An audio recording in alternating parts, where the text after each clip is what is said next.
Aujourd'hui, on se retrouve pour résoudre un QCM de dosimétrie interne. Alors pour commencer, je vais vous présenter le QCM. Alors on parle d'un patient à qui on injecte un radiotraceur de 7,5 microcuries qui émet des bêtas d'énergie 0,5 keV. Tout le radiotraceur se fixe sur la rate qui fait 100 grammes et on nous donne la période physique et la période biologique. Alors pour commencer, dans un exercice de dosimétrie, il faut toujours regarder qu'est-ce qu'on nous demande. Est-ce que c'est de la dosimétrie d'abord externe ou de la dosimétrie interne? C'est-à-dire, si c'est de la externe, c'est quand les rayonnements ils arrivent au corps. Du coup, on se demande quel type de rayonnement arrive au corps, BX, bêta plus, bêta moins ou gamma. Suivant le rayonnement, la formule ne sera pas la même. Ensuite, suivant la formule, il faut toujours se rappeler de la distance à laquelle elle a été faite. Ici, on est dans de la dosimétrie interne, c'est-à-dire qu'on injecte quelque chose dans le corps du patient. Et donc la question ne se pose pas, la formule, ce sera 21,31 fois l'énergie moyenne fois la concentration. Ici, pour les systèmes A et B, on n'a plus qu'à appliquer la formule.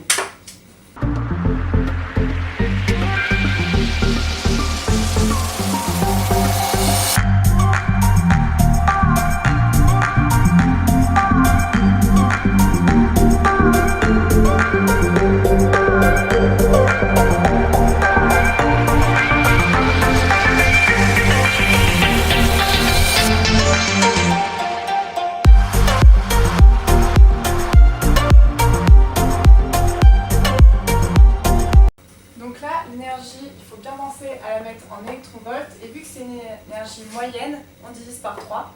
Pareil, pour la concentration, il faut bien penser à la mettre en millicuries. Là, on nous donnait des microcuries, donc on fait x 10-3.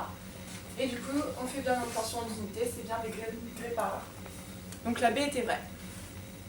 Alors, pour l'item C, on nous demande la période effective. Alors, la formule de la période effective, c'est 1 sur TE, donc la période effective, égale à 1 sur la période biologique, plus 1 sur la période physique. Alors, pour retenir cette formule, soit on retient les voyelles d'un côté et les consonnes de l'autre, soit on essaye de comprendre. Alors, la période effective, elle prend en compte la période biologique, c'est-à-dire tout ce qui se passe dans le corps, et la période physique, tout ce qui concerne le radioélément. Du coup, la période effective, ça combine les deux. Du coup, on applique la formule.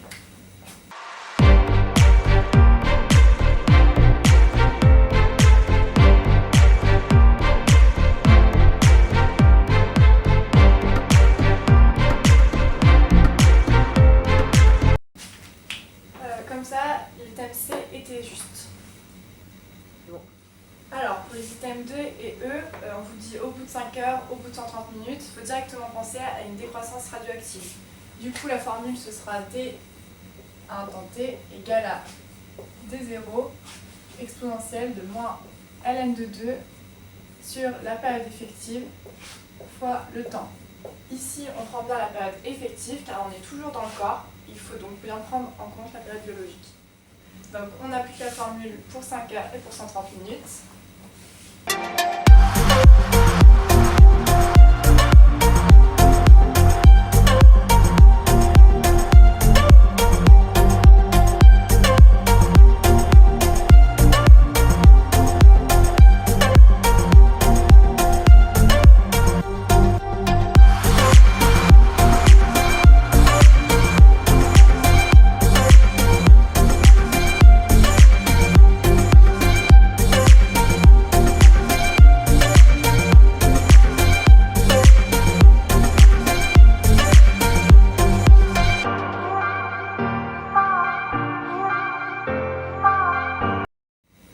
Donc là, il faut bien penser à être homogène au niveau des unités. Quand on a des heures ici, on veut des heures ici.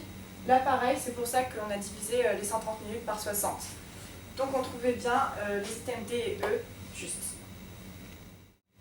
Bon, voilà, c'est fini. J'espère que ça vous aura éclairé un petit peu. Et sur ce, bon courage, puis abonnez-vous.